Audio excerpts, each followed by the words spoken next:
കേരളത്തിലെ പലയിടത്തും ലഹരി മാഫിയ ഭീതി വിതയ്ക്കുന്നുണ്ട്. അവർക്കെതിരെ പ്രതികരിച്ചാൽ വകവരുത്താൻ പോലും മടി കാണിക്കില്ല. മലപ്പുറം വളാഞ്ചേരിയിൽ ലഹരി മാഫിയെക്കുറിച്ച് തുറന്നു പറഞ്ഞതിനാണ് യുവാവിന് ക്രൂരമായ മർദ്ദനമേൽക്കേണ്ടി വന്നത്.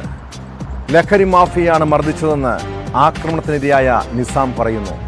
എന്നാൽ വാഹനം ലീസിന് കൊടുത്തതുമായി ബന്ധപ്പെട്ട തർക്കമാണ് മർദ്ദനത്തിന് കാരണമെന്നും സംശയമുണ്ട്. കഴിഞ്ഞ ആഴ്ച ലഹരി ഉപയോഗത്തെക്കുറിച്ച് നിസാം വെളിപ്പെടുത്തൽ നടത്തിയിരുന്നു. ഇതേക്കുറിച്ചും പോലീസ് പരിശോധിക്കുന്നുണ്ട്.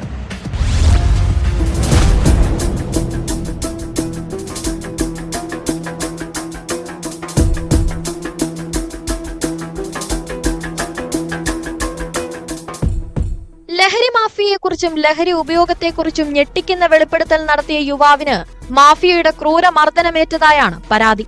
വളാഞ്ചേരി സ്വദേശി നിസാമിനാണ് കഴിഞ്ഞ ദിവസം രാത്രി മർദ്ദനമേറ്റത്. നാട്ടുകാരൻ കൂടിയായ അൻസാറാണ് മർദ്ദിച്ചതെന്നാണ് നിസാം പോലീസിന് നൽകിയ പരാതിയിൽ പറയുന്നത്. മാധ്യമങ്ങളിൽ നടത്തിയ വെളിപ്പെടുത്തലിനെ കുറിച്ച് പരാമർശിച്ചായിരുന്നു മർദ്ദനമെന്നും കൊല്ലുമെന്ന് ഭീഷണിപ്പെടുത്തിയതായും നിസാം പറഞ്ഞു. കമ്പി എടുത്തിട്ട് തലക്കൊരടി അടിച്ച് കൈകിനടിച്ച്, പിന്നെ ഞാൻ അവിടെ നിന്ന് വീണപ്പോൾ എൻ്റെ കഴുത്തിൽ അവൻ ഷൂ കൊണ്ട് ചവിട്ടി, പിന്നെ അവൻ്റെ കയ്യിൽ ചാവി കൊണ്ട് നെഞ്ഞത്ത് കുത്തി.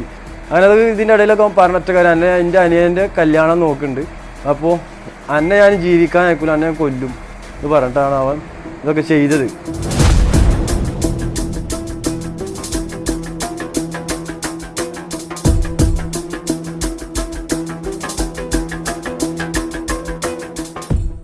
മർദ്ദനത്തിൽ നിസാമിന്റെ കൈക്കും കഴുത്തിനും പരിക്കേറ്റിട്ടുണ്ട്. ലഹരി ഉപയോഗത്തെക്കുറിച്ച് തുറന്നു പറഞ്ഞതിന് പിന്നാലെ ലഹരി മാഫിയ നിരന്തരം ഭീഷണിപ്പെടുത്തിയിരുന്നതായി നിസാം പറഞ്ഞു. അതേസമയം ലഹരി മാഫിയയോ വെളിപ്പെടുത്തലോ അല്ല മർദ്ദനത്തിന് കാരണമെന്നാണ് ആരോപണ വിധേയനായ അൻസാർ പറയുന്നത്. അൻസാർ സുഹൃത്ത് വഴി നിസാമിന് തന്റെ വാഹനം വാടകയ്ക്ക് നൽകിയിരുന്നു. എന്നാൽ വാഹനം പോലീസ് പിടിച്ചതിനെ തുടർന്ന് നിസാമിനോട് ഹാജരാകാൻ ആവശ്യപ്പെട്ടെങ്കിലും ഹാജരായില്ല. ഇതേ തുടർന്നുള്ള തർക്കമാണ് അടിപിടിയിൽ കലാശിച്ചതെന്ന് അൻസാർ പറയുന്നു. മുൻപ് MDMAയ്ക്ക് അടിമയായിരുന്ന നിസാം കഴിഞ്ഞയാഴ്ചയാണ് ലഹരി ഉപയോഗത്തെക്കുറിച്ച് ചില വെളിപ്പെടുത്തലുകൾ നടത്തിയത്. പരാതിയിൽ അന്വേഷണം തുടങ്ങിയതായി പോലീസ് പറഞ്ഞു.